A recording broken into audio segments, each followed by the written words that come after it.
Centro Shopping. Bueno, ¿querés ir a Contraagenda? Vamos. Vamos a Contraagenda porque aquí en Buen Día Uruguay no seguimos la agenda, al contrario, vamos a Contraagenda. Gracias, compañeros, y para eso recibimos un viernes más a Agustín Courtoisí, con el que hoy vamos a mirar las cosas desde el otro punto de vista, desde uno de los posibles puntos de vista, en este caso para hablar de la legalización, no del consumo, que ya era legal, pero sí de lo que hace al cultivo y a la regulación del mercado. Agustín, buenos días, ¿cómo estás? Buenos días. Bueno, la idea hoy es hablar de la legalización en términos de la reglamentación, que tuvo que ver con cómo se van a manejar los clubes canábicos, cómo se va a vender en las farmacias y además cómo va a ser, qué características va a tener el consumo doméstico.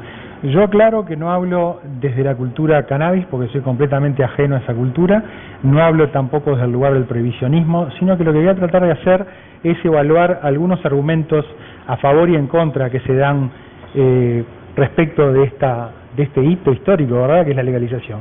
Vamos a ver algunas objeciones razonables. Normalmente la gente dice, la gente que se opone a la legalización, habla de los efectos negativos en los más jóvenes o en personas con otras patologías. Bueno, el consumo de cannabis, si alguien tiene hipertensión o problemas cardíacos, sin duda es desaconsejable.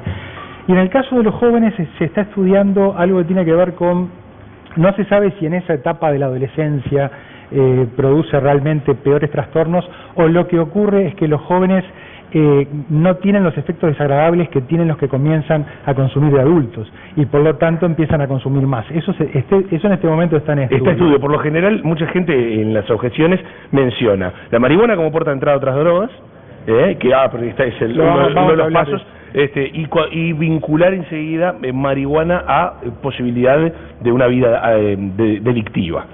Bueno, vamos a hablar de eso. Se dice también que se está dando, al legalizar y al reglamentar, se está dando por perdida la guerra cuando habría que reprimir más y mejor. Bueno, esto lo vamos a analizar en cierta profundidad en otra de las diapos. Cuando alguien tiene la responsabilidad de enviar a otro a hacer el trabajo duro y pone a un pobre con uniforme para combatir a presuntos delincuentes, jóvenes o no, creo que estamos en un dilema moral importante. Además tiene consecuencias no deseables. Control estatal podría limitar derechos individuales. Bueno, este argumento ya viene desde el otro palo. Este argumento tiene que ver, por ejemplo, con lo que ha explicado mejor que nadie Jorge Barreiro en La democracia como problema, que sostiene que el consumo de sustancias psicoactivas, no tratándose de personas con otras patologías, es una cuestión de cada uno. O sea, uno tiene derecho a hacer de su vida lo que le parezca, siempre que no lesione los derechos de los demás. O sea, ya este tipo de argumento es de personas que ven esta ley y particularmente el decreto reglamentario como sumamente restrictivo, con un registro de las personas que se siente atentatorio de la libertad individual. Facilitar el primer paso hacia las drogas. Bueno, acá tenemos un error de tipografía, es drogas, y el punto es que es muy curioso esto. Es posible que el argumento del primer paso sea cierto en un ámbito clandestino, es decir, cuando la marihuana está prohibida, el que se acerca a su distribuidor y le dice que no tiene, le va a dar otra cosa. Ahí sí que va a ser el primer paso para ingresar, por ejemplo, como el 2002 y el 2003, a la pasta base. O sea, vos pensás que un escenario de legalización o de regulación del mercado podría evitar eso, ¿no? La adrenalina, el morbo de buscar algo más. Debería impactar positivamente desde el punto de vista de que el consumo de marihuana, en un concepto de reducción del daño, es bastante menos lesivo que el consumo de pasta base. Esto se dio cuando ingresa la pasta base al Uruguay, que todo el mundo identifica en el 2002, 2003. Por razones políticas, la frontera paraguaya se vigiló mucho más y empezó a dejar de consumirse marihuana de origen paraguayo. Y fue la oportunidad para la pasta base. Y hoy los que dicen, criticando que es un problema que no se le ponga impuestos al consumo de marihuana, se olvidan que los distribuidores de pasta base al principio la daban gratis, porque sabían que al ratito les estaban tocando la puerta de nuevo. Exacto. Así que vamos a seguir viendo esto. Y lo último, no resolver 100% la clandestinidad. Antes de eso estaba apelar a la educación en vez de legalizar. Es decir, está bien. Si hablamos de la educación a través de la familia, la educación sin duda es cosa de los padres y del ambiente familiar, pero supongo que acá la gente que dice deberíamos apelar a la educación en vez de legalizar, están pensando en la educación formal. Pero cuidado, porque esto pasa como en el liceo. El liceo no solamente se puede enseñar geografía o matemáticas, hay que enseñar historia, literatura, etcétera. La escuela tiene que dar alimento a veces, la escuela tiene que enseñar, por ejemplo, a conducirse en el tránsito de una manera responsable, la escuela tiene que transmitir valores acerca de respetar a la mujer o al vulnerable. O sea, la escuela tiene muchas cosas para hacer. Cuando digo la escuela hablo en general de la educación, ¿no? O sea, que no le carguemos a la escuela tantas tareas. Y por último, no resolver 100% la clandestinidad del problema. Bueno, a ver, a nadie se le ocurriría volver a prohibir la prostitución por el hecho de que la legalización de la prostitución no ha terminado con la prostitución clandestina. En Uruguay tenemos prostitución infantil, tenemos formas clandestinas de la prostitución, sin embargo todos coincidimos en que los controles sanitarios para la sociedad son mejor que volverla a prohibir. Lo mismo ocurre posiblemente con este escenario. Vamos a trabajar sobre algunos motivos para legalizar, y acá vamos a hablar con mucho cuidado, porque cuando algo empieza... y uno no es un experto en bioquímica ni en psicofármacos, no hablo tampoco del punto de vista legal. El que quiera leer el decreto reglamentario se va a asombrar con 104 artículos con muchas peculiaridades. Entonces yo no hablo del punto de vista legal ni como experto en estos temas, sino como un ciudadano interesado que quiere compartir pistas. Y además está bueno para sacarlo de cierto lugar folclórico humorístico que tiene el tema de legalización de la marihuana, sí. Que en algún momento siempre hace que sus eventuales o potenciales consumidores, bueno, queden absolutamente idos, y demás. Yo creo que la sociedad no tiene autoridad moral para decir eso, ¿no? Por pasar 3 porros a un amigo, Matías Barrios ingresó a la cárcel de Rocha, fue detenido, y en prisión hay un incendio y muere junto con otras 13 personas. Que un joven uruguayo muera por esa razón realmente es criminal. No sé qué daños podría hacer la droga, más que, por ejemplo, hacer que un joven muera quemado junto con otras personas. Hablemos del conflicto de intereses. Hay algo que uno observa en las personas que están en contra de la legalización. Hablan de un conocido, hablan del caso de un familiar.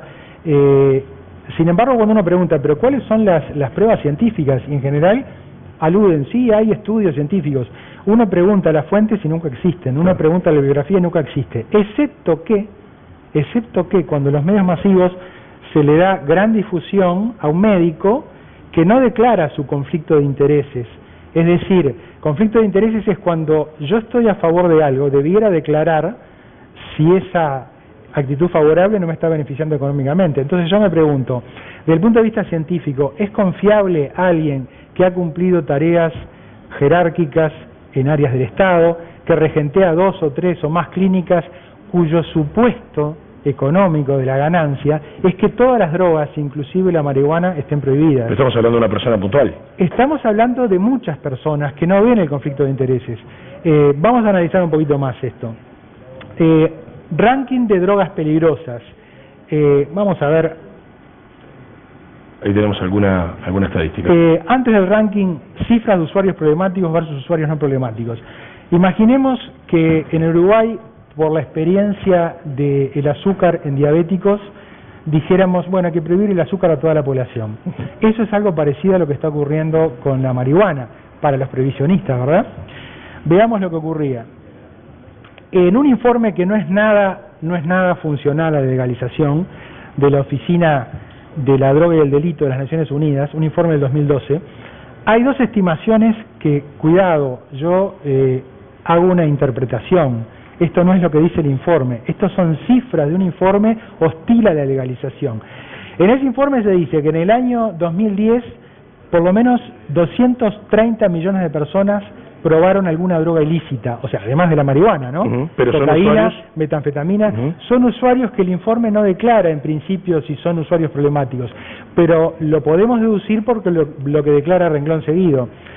Como usuarios problemáticos identificó apenas 27 millones. O sea, en una relación de 230 millones de usuarios no problemáticos a 27 millones, acá tenemos un problema. Estamos haciendo pagar a una gran mayoría los problemas que tienen personas con patologías preexistentes, de pronto con problemas familiares, problemas de trabajo o con trastornos psiquiátricos. Gente que pudo, la puerta de entrada a la droga perfectamente pudo haber sido emocional. ¿Está disgregado esto por edades, por ejemplo? Mucha gente apunta siempre a los jóvenes. Pero... No en ese informe, pero hay otros lugares que sí. A ver. Vamos a volver por aquí. El ranking de drogas peligrosas. Bueno, en algún momento que ustedes puedan, visiten la página de la televisión española, el portal de la televisión española, el programa Redes, de Edward Punset entrevistó a uno de los expertos británicos más importantes, que es David Nutt, Y David Nutt hizo un estudio sistemático sobre la peligrosidad de las drogas. ¿Querés activar el video mientras charlamos? Yo no sé si tenemos el audio. Si no, lo que hacemos es conversamos, lo activamos a ver qué ocurre. No está el audio, pero charlamos y me contás un poco del espíritu de este informe. Además tiene muchas imágenes, los gráficos, por ejemplo, no necesitan sonido. ¿Sobre qué es este programa de redes? Dice, en redes es un programa de divulgación científica y entrevista hace un poco más de un año a David Nutt, y David Nutt en sus estudios estableció que el cannabis o la marihuana ocupa un modesto 8º lugar. La droga más peligrosa para la persona que la consume y para la sociedad es el alcohol. Sí. La marihuana está después del tabaco, después de la cocaína, después de la heroína y primero de todo... ¿Los fármacos, las anfetaminas? Las metanfetaminas están antes que la cannabis, o sea que la marihuana ocupa un modesto 8º lugar. ¿Y por qué se tiende a demonizar entonces tanto la marihuana? Yo rastreando alguna vez los orígenes, por ejemplo, encontré que esclavos de la frontera mexicana con Estados Unidos sobre fines del siglo pasado, era algo, dentro de un régimen muy cargado de horas de trabajo y de malos tratos, era algo que los lograba distender, tener la posibilidad de liarse un cigarrillo de marihuana para poder aplacar un poco esos malos tratos. Esto está en el documental Gras Césped del documentalista Ron Mann, y claro, a partir de ahí empieza culturalmente una represión al disfrute también, y una represión al placer y al disfrute del otro. Es uno de tantos modos de control social. En realidad, los que han investigado esto han encontrado restos de THC y restos de cocaína y restos de nicotina en momias egipcias. O sea que las drogas, el consumo de drogas es algo viejo como la humanidad. La demonización se produce en un periodo muy particular, cuando acá tenemos los gráficos de David Nutt, y lo primero que se ve es el alcohol, y por ahí modestamente aparece la marihuana. Entonces, ¿esto por qué ocurrió que la marihuana empezó a ser demonizada? Terminó el periodo de la ley seca, y David Nutt lo explica con toda claridad. Los policías que estaban a cargo de la represión del tema del alcohol clandestino quedaban sin trabajo y había que ponerlos activos, y la marihuana era especial como objeto, como chivo expiatorio, por el olor, por una cantidad de características físicas. Entonces, recordemos que la humanidad hace cosas bastante más feas que eso. Se sabe que, por ejemplo, las culturas precolombinas en momentos de crisis sacrificaban doncellas. Sabemos que en la Edad Media, cuando la caza de brujas no era en cualquier momento que se cazaba brujas, es cuando las cosechas andaban mal. Había un chivo expiatorio vulnerable, las mujeres. Y parecería que hoy la marihuana sirve de control político, posiblemente de control geopolítico, hacia sectores de la sociedad que tienen la mala fama, pero no hay evidencia empírica de que realmente los jóvenes, y sobre todo los jóvenes de contexto crítico, merezcan toda esta cuestión. Muy bien, entramos en el tramo final de lo que es esta mirada a contraagenda. Volvemos a la gente que bueno, sostiene. Bueno, el experimento, nos queda el experimento. Nos quedaba eso. O sea, fuimos diciendo, las evidencias científicas de personas que tienen conflicto de intereses no las podemos tomar en cuenta. Si los usuarios no problemáticos son mucho más, una mayoría apabullante respecto de los no problemáticos, deberíamos tenerlo en cuenta. El ranking lo deja bien claro, el alcohol es mucho más grave que la marihuana, pero si el alcohol está permitido, entonces la marihuana también debiera estarlo. Acá hay otra cosa, hubo una palabra desafortunada del presidente en calificar a la legalización como un experimento. Hay dos sentidos de la palabra experimento. Experimento puede ser una cuestión de experiencia científica, con variables controladas y evaluables. Por ejemplo, fue un experimento para el Uruguay cuando se aplicó a rajatabla la legislación en contra del tabaco, y en unos pocos años vimos reducidos a un 22% el infarto de miocardio. Bueno, eso es un experimento. Ahora, hay otra palabra, hay otra acepción de la palabra experimento. ¿Qué es? Que es jugar con la gente, ser inescrupuloso. ¿Es una acepción o es una noción Es lo que circula en la gente. La gente no toma experimento en un sentido científico, la verdad. La gente toma la palabra experimento en el sentido peyorativo. O sea, se está jugando con la salud del Uruguay. Yo no quiero experimentos con Uruguay, ha dicho algún candidato político. Yo lo que digo es que no estábamos en situación de dejar las cosas como estaban e iniciar un experimento. Acá había dos experimentos. El que ya estaba en curso, que era la clandestinidad, con toda su secuela de crimen organizado, y este otro experimento. O sea, tenemos que elegir entre dos experimentos. Los previsionistas están eligiendo por el otro experimento. Fíjense lo siguiente, según datos del Sol de México y según datos de La Jornada, los muertos de la guerra contra el narcotráfico del expresidente Felipe Calderón se llevaron en sus 6 años de gobierno más muertos que la guerra de Irak. Entonces, si el otro experimento es eso, más muertos, más represión, con un crimen organizado que seguramente está mucho más motivado que la policía o que el ejército para combatirlos, me parece que yo elijo la legalización de la sensatez. Muy bien, Agustín, quedó clarísimo. Recomendamos también el libro Marihuana y otras hierbas del periodista Guillermo Garat, porque bueno, para seguir charlando sobre este tema y hacerlo con más datos que además enriquecen la discusión de cada tópico, es un libro muy bueno. Y una recomendación final, sí. Disculpame, hay un libro que se llama La búsqueda del olvido, de un británico, Richard Davenport, que hace 10 años sostenía que había 3 caminos para legalizar. Es una historia de las drogas desde el año 1500 al año 2000. Él sostenía que había 3 caminos para legalizar. El primer camino, dejarlo librado al mercado y solamente controlar la publicidad destinada a niños. Segundo, que lo controlara el Estado y punto. Tercero, que lo controlara el Estado y que invirtiera el obtenido en políticas de autocontrol, en políticas de educación. El gobierno uruguayo, yo no digo que se haya inspirado en eso, me parece que los que piensan en profundidad y en serio las cosas les da lo mismo cuando lo piensan, llegan al mismo resultado. Me parece que se optó por un camino que no será el mejor de todos, pero seguramente es mejor que el otro experimento, el de Felipe Calderón y la represión consecuente, ¿verdad? Estaba viendo el número de muertos, cerca de 50.000 muertes relacionadas en la lucha del narcotráfico, en el reconocimiento oficial. Y al cabo de un periodo, más de 116.000, que son las víctimas que informa The Lancet de los muertos en la guerra de Irak. Así que vayan comparando. Yo prefiero este experimento y no el otro que estaba en curso. Clarísimo. Agustín, muchísimas gracias, nos reencontramos dentro de un par de semanas. Nosotros vamos a la cocina, al encuentro de nuestros compañeros junto al majestuoso Leo Pardo.